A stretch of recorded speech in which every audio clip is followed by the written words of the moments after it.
नमस्कार, मैं हूं सुधीर चौधरी और आप देख रहे हैं डिकोड विद सुधीर।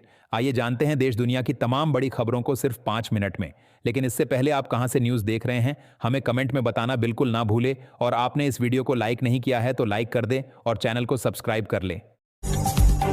स्वतंत्रता दिवस पर लाल किले से प्रधानमंत्री मोदी ने राष्ट्र को संबोधित करते हुए देश की प्रगति और सुधारों पर प्रकाश डाला।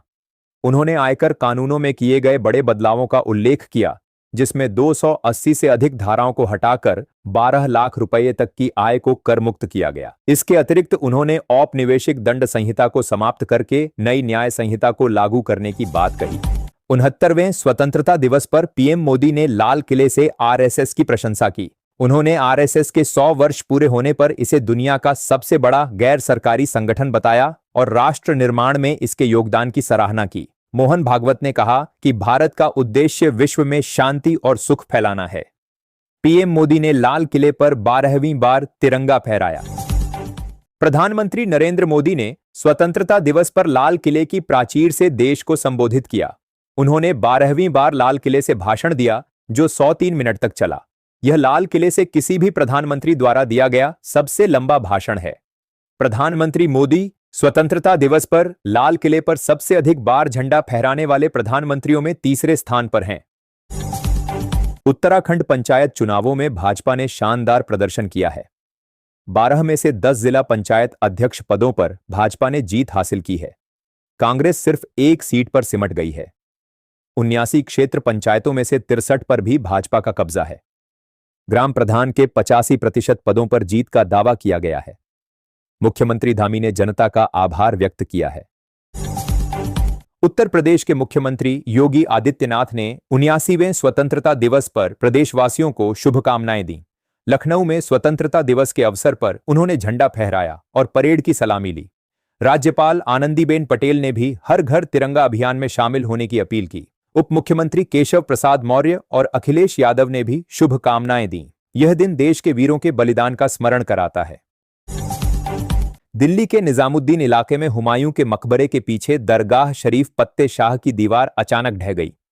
मलबे में 10 लोग दब गए। फायर ब्रिगेड, पुलिस और एनडीआरएफ ने रेस्क्यू ऑपरेशन शुरू किया।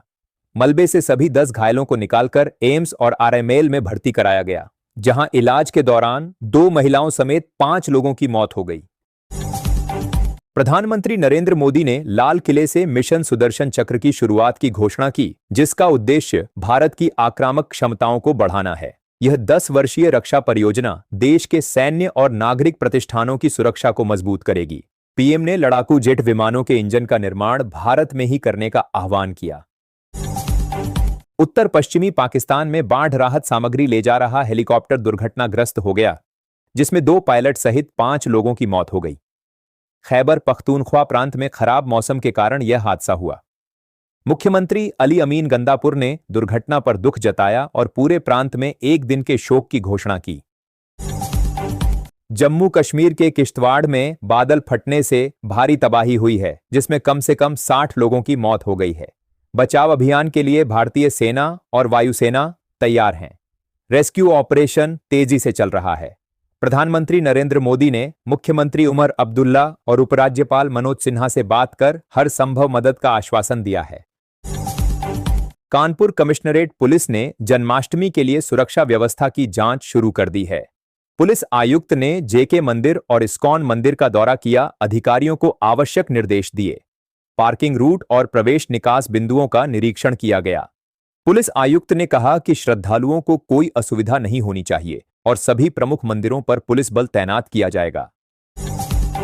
दिल्ली विश्वविद्यालय ने गूगल क्लाउड के साथ मिलकर छात्रों को एआई, क्लाउड कंप्यूटिंग, साइबर सुरक्षा जैसे कौशल प्रदान करने का समझौता किया है। इस सहयोग से छात्रों को उद्योग में अग्रणी पाठ्यक्रम मिलेंगे, साथ ही हैकाथॉन और वेबिनार में भाग लेने का अवसर मिलेगा। छात्रों को नोटबुक एलएम नामक एआई आधारित अध्ययन सहायक भी मिलेगा, जो उन्हें पढ़ाई में मदद करेगा। इस पहल से नवाचार को बढ़ावा मिलेगा। मुख्यमंत्री योगी आदित्यनाथ ने 79वें स्वतंत्रता दिवस के अवसर पर विधान भवन के समक्ष प्रस्तुति देने वाले उत्तर प्रदेश समेत विभिन्न राज्यों के कलाकारों को सम्मानित किया। साथ ही उत्तर प्रदेश संस्कृति विभाग के संस्कृति ऐप का शुभारंभ किया। इस दौरान मुख्यमंत्री ने कलाकारों के साथ संवाद भी किया। पाकिस्तान में भारी बारिश और बाढ़ के चलते पिछले 24 घंटों में 49 लोगों की जान गई है। बचाव दल ने 1300 से अधिक पर्यटकों को सुरक्षित निकाला। सबसे ज्यादा मौतें उत्तरी और उत्तर पश्चिमी पाकिस्तान में हुईं। 26 जुलाई से अब तक बाढ़ बारिश के कारण 360 से ज्यादा लोग मारे गए हैं, जिनमें ज्यादातर महिलाएं और बच्चे शामिल हैं। उत्तराखंड के रामनगर में निर्दलीय प्रत्याशी मंजू नेगी ब्लॉक प्रमुख चुनी गईं, जिससे भाजपा को हार का सामना करना पड़ा। 64 सालों में भाजपा केवल 2 बार ही यह पद जीत पाई है। कभी मजबूत रही कांग्रेस की स्थिति अब कमजोर हो गई है और वह दौड़ से बाहर हो गई है। मंजू नेगी ब्लॉक प्रमुख बनने वाली चौथी महिला हैं। प्रयागराज में नए सर्किल रेट लागू होने से किसानों की जमीन के दाम बढ़ेंगे और राजस्व में वृद्धि होगी। झलवा से लेकर फाफामू तक के किसानों को लाभ होगा।